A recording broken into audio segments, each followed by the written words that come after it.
Hello. So in this video, we've been looking at various things you can do with DAP.LIVE, the platform that's driving the global signal exchange. And today we're going to talk about how to get interesting threat intelligence information out of the platform.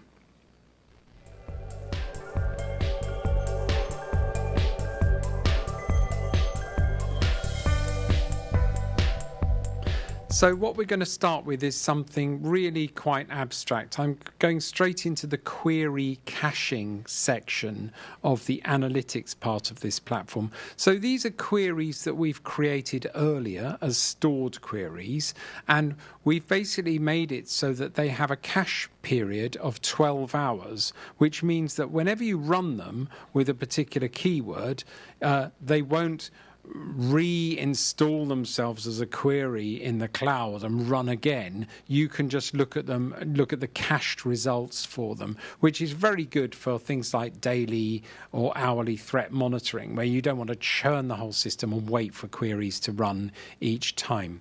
So just to dig into that, I mean, obviously this is all quite abstract and tabular, so you're just sort of really seeing raw data here, but this is the kind of thing that can be fed into a dashboard widget or into your own APIs to sort of ingest into your own, for example, threat intelligence or monitoring system. So what I'm going to do is I'm going to go into what we call our flagged URLs cache, which is basically we're looking at anything around links that contain certain keywords, and I'm going to query the latest of that.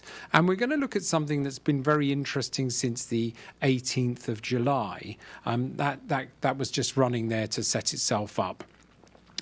We've been looking at CrowdStrike since the major outage on the 18th of July, and I can just put that in as a search term, and we can look at any threat intelligence that has come up out of the DAP.LIVE platform from our various data sources. If we sort by report date, we can say, well, within the last 365 days, the stuff that we had, I'm just waiting for that sort result to finish. So the stuff that we had earliest was actually December, and actually all we had was 5 spam reports and 1 phishing report. And then you can see since the outage on the 18th of July, we've got hundreds more, which, you know, and this is typical of the sort of attack behavior we see. They take an event, they take a lot of disgruntlement, and that becomes a driver. And you can see the kind of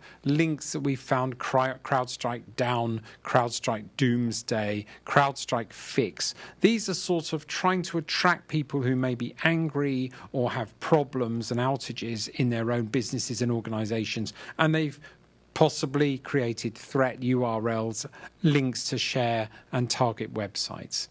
Moving on, where there's pain and suffering, where people are stressed, is where you're going to find a lot of interesting threat intelligence. Xanax, that drug that is widely distributed on black and open markets,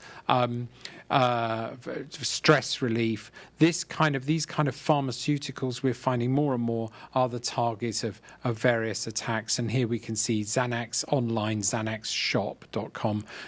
So these kind of generic drugs that may be provided by more than one particular provider are an interesting playpen for scams and abuse.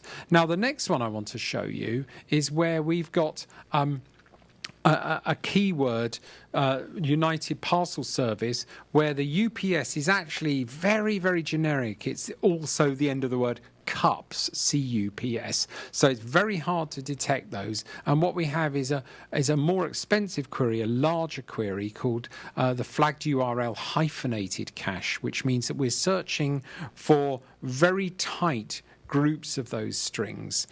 Sorry, I mistakenly went into the wrong thing there. So what we're doing is we're going into the flagged hyphenated cache, and we're going to query the latest there. And what that does is it looks for very tight matches of the string UPS that might be separated by a hyphen or a stop. And that gives us much better targeting for the kind of links that people are, and here we see it here.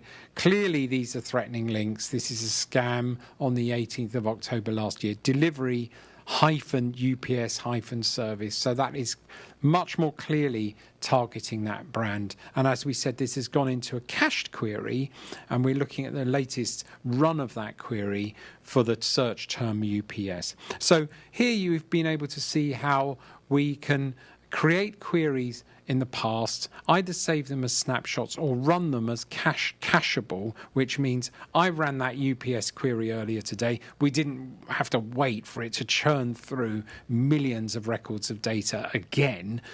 We only had to do it once. Thank you very much.